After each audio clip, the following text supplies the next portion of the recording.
A family hiking in a peaceful, dreamy Arkansas state park quickly turned into a nightmare. A mother and father stabbed to death in front of their young children. The suspect was caught just days later, but the motive, that's still a mystery. This is a brutal, shocking case that is unfolding right now. And today on REDRUM, we're breaking down every detail we have so far. This is REDRUM, stories about the true victims of crime. I upload on Mondays and Thursdays, so make sure you're subscribed so you never miss an episode. Guys, today's episode is a bit of a shorter one because it literally happened within the last week or so, maybe two by the time you guys are listening to this. It is a breaking news story. I wanted to get you guys all the information I have with a view to doing a full retelling and an update once the case has been, gone to the next stage. With that being said, all of the information in this episode is from various sources and it is alleged. None of it has yet been proven in a court of law, but we are going to be talking about eyewitness accounts, arrests, DNA evidence, and of course, the actual murders themselves. This is a double murder case that happened on July 26th, 2025. So, let's get into it. Kristen Amanda Brink was 41 years old. Her husband, Clinton David Brink, was 43, and together they had 3 daughters, but that day, only their youngest, ages 7 and 9, were with them. Devil's Den State Park sounds ominous, but to locals it's just a quiet, beautiful place, a tucked-away gem. Set deep in the Ozarks of northwest Arkansas, Devil's Den is nearly 2,500 acres of dense hardwood forest, rocky outcrops and hidden caves. It's not some rugged, off-the-map wilderness. Families come here to camp or to hike, to spot wildlife. There are picnic areas, kid-friendly trails, and signs every few hundred feet. It's the kind of place where you expect to see deer and wildlife, not danger. But the park's name does carry weight. Obviously, I had to talk about this. It is called Devil's Den. Now, this is because soldiers once used the caves to hide out during the Civil War. Others say it's because the area floods easily and it traps heat, making it feel like the Devil's Den in summer. Either way, it's the kind of name that sticks in your head, especially after something like this, and having looked at all of the news articles, the source material, the videos for this case, it's very clear that Devil's Den is used to kind of push this case to the front of people's news feeds. There's no mobile phone service for miles. Once you're on the trail, you are cut off, something that in the everyday chaos of the modern world is probably usually an incredibly lovely, peaceful break, until of course you're in danger. When the Brinks set out for a family hike that Saturday morning, they were doing what so many of us do, looking for a break, a breath of fresh air. They parked at one of the trailheads and headed out into the trees. They had no way of knowing that someone else was already in the woods, waiting, possibly watching. What we know, according to statements from Arkansas State Police, is that Clinton was the first to be attacked. Authorities haven't said how or where exactly it happened, but it was violent and it was fast. Kristen, seeing that this was happening, reportedly got her 2 daughters to safety. She led them away off the trail and brought them part of the way back towards the car. But then she turned around. Major Stacey Rhodes with the ASP Criminal Investigation Division said, quote, "We believe that the mother took them to safety and then returned to help her husband. She didn't make it back." Kristen was stabbed to death, just like Clinton. Their 2 daughters were found about a half-mile into the park, unharmed but alone. There's been conflicting reports, but we do know that their 3rd child, an older daughter, wasn't with them that day. It's unclear how long the girls were waiting before authorities found them, and it's even less clear what they saw. What is known, though, is that the man who allegedly killed their parents then disappeared into the forest, and for 5 days, nobody could find him. The man now charged with the brutal double homicide is 28-year-old Andrew James McGann. 5 days after the attack, police tracked him down to a barber shop in Springdale, about 30 miles from Devil's Den. Video footage shows him sitting in the barber's chair, just getting a haircut or about to, completely unaware that officers were closing in. And then, without warning, the door swings open and Arkansas State Police step inside. In that moment, Andrew is taken into custody. His freedom ends literally mid-haircut. Authorities later confirmed that Andrew allegedly confessed to the murders. And Colonel Mike Hager confirmed that Andrew's DNA was a match for blood found at the scene, and that blood, investigators say, came from an injury Andrew sustained during the attack. Now, if this had happened even 10 years ago, this case might have taken months to crack or gone unsolved entirely, but today, DNA processing can sometimes happen within hours, and in this case, they got a rush job on it. They knew that it was of the utmost importance to find this guy and bring him into custody. Investigators rushed that foreign blood that was found at the scene to the Arkansas State Crime Lab for testing, and thanks to that rapid DNA matching and access to national databases like CODIS, they were able to cross-reference it quickly and they got a hit. Andrew's DNA was already on file. Now, this was from a previous non-criminal incident, so possibly something like an arrest that didn't result in charges, or maybe even a voluntary submission that hasn't been made public yet, but it doesn't really matter what the origin was. The point is, it matched. And the DNA wasn't the only thing. Police had used location data, surveillance footage, and physical evidence collected from the crime scene to start really building their case. But it was the DNA match. It really seems like that's what cracked the case open. And it's a reminder, I think, especially with the kinds of cases we cover on REDRUM, from right now to way back in the 1800s. It's a reminder of how modern forensics, especially DNA, has become one of law enforcement's most powerful tools, especially in cases like this where there's no known motive, there's no connection, just this horrific crime scene in the middle of nowhere. Colonel Hager said, quote, "Although everyone is innocent until proven guilty, we did confirm this morning that the suspect's DNA is a positive match to the DNA recovered at the crime scene." Police have said that they also recovered articles from Andrew's home that were consistent with being involved in this particular crime, although they haven't actually specified what they were. And here's where the case takes a turn from horrifying to surreal, really. Andrew was, until very recently, a school teacher. In fact, he held teaching jobs across 4 different districts in 3 different states: Texas, Oklahoma, and Arkansas. His most recent post was in Springdale, where he had just been hired for the 2025 to 2026 school year. Of course, thankfully, we are still in the summer holidays. I don't know if that's the case in the US. Certainly, they were still in the summer holidays when this had happened. And so officials said that Andrew hadn't yet started working there, so he hadn't actually been in contact with any of the students. But he had passed all the required background checks multiple times across multiple states.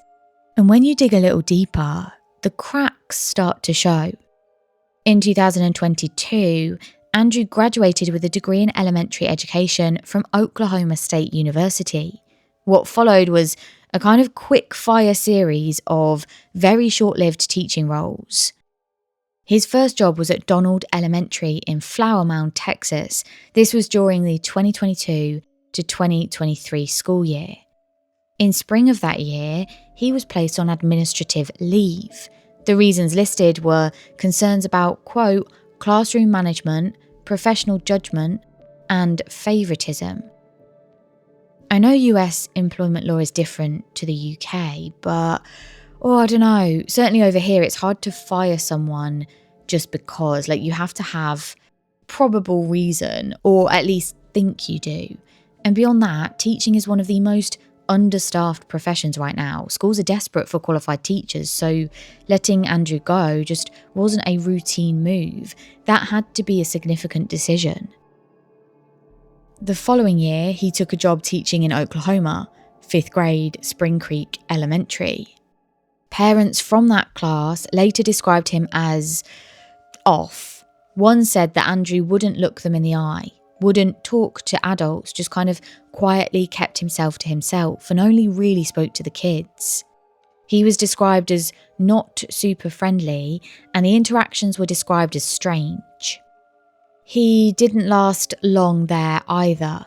He moved to another Oklahoma district, and eventually, by summer 2025, he found himself in Springdale, Arkansas. Newly hired, background checks cleared, teaching license active in 3 states, and not a single official mark against him. But what has come out now is what wasn't on paper. There are unverified reports that Andrew had allegedly been accused of behaving inappropriately with children in at least one of his previous jobs. Now, I must stress that no formal complaints were ever filed, no criminal charges, but that means that also there was nothing that would show up in a background check, and so he kept moving, he kept teaching. And now, police allege that he murdered these 2 strangers in cold blood, on a family hike in broad daylight in front of 2 young children. And the question that keeps coming up over and over again is how? How did someone with such a suspicious trail slip through the cracks so many times? And if the allegations are true, if people suspected something was wrong long before Devil's Den, how many chances were missed to stop this before it started? I think the main question I have, and it seems to come up again and again in the reporting of this case, is whether this double murder was random. Authorities have said there is no known connection between Andrew and the Brinks. They didn't know each other. There's no evidence, at least not publicly disclosed, that he had any reason to target them. And I'm saying not disclosed there because that's the fact, but also I do believe it's probably true. I think he saw them on this hike and took what he saw as an opportunity. I'm just wondering how planned this was, or if it was perhaps more of a spur of the moment thing. I guess we'll only know as more evidence emerges. A couple hiking in that area the same day told reporters that they came across a man they now believe was Andrew. They said he was dressed entirely in black, carrying a large athletic-style bag, and according to them, gave off deeply unsettling vibes. There is a photo of him from behind looking exceptionally creepy. Whether from that day or not, we can see for sure that it is him in this, quote, deeply unsettling way. He's wearing a baseball cap, he's dressed all in black, he's got this large athletic-style bag. And that photo that I'm describing is actually the one that the Arkansas State Police released before he was arrested and said he was wanted for questioning. They also released a composite sketch based on witness accounts. One of the witnesses who saw him that day said that Andrew gave them a death stare. And his car, they said, had duct tape covering the license plates. And given what Andrew was allegedly carrying, how he was dressed, where he was seen before and after the attack, it's not hard to see why some people think this was a planned attack. Still, as of today, the motive remains unknown. Of course, once we have all the information on this case, once we have more about his police interviews, his interrogations, I will do a full update. The Brinks were described by family as heroic, and they were. We know Clinton was reportedly the first to be attacked, and Kristen led her daughters to safety and then chose to go back. She died trying to help her husband. Their daughters now have to grow up without their parents, and whatever they saw that day in the woods was beyond traumatic. It's something that they are going to carry forever. Andrew has been charged with 2 counts of capital murder. He's being held without bond and is expected to appear in court on August 14th for arraignment. He has no prior criminal record. He's got no known mental health history. And if what police are saying is true, if this truly was a random attack, then this really is every person's worst nightmare. A sunny Saturday in the woods with your family turned into a slaughter. I remember when I first started writing REDRUM and I was talking to my mum about a case. It was a case of a mother and daughter who had gone out into the woods one day on kind of a hike, and they'd been murdered. They were missing at this time when I was telling my mum about it, but it soon came out that they had been murdered. And I was telling my mum this as we were walking in the woods, and I think it was really the first time that I started to think about my safety a little bit differently.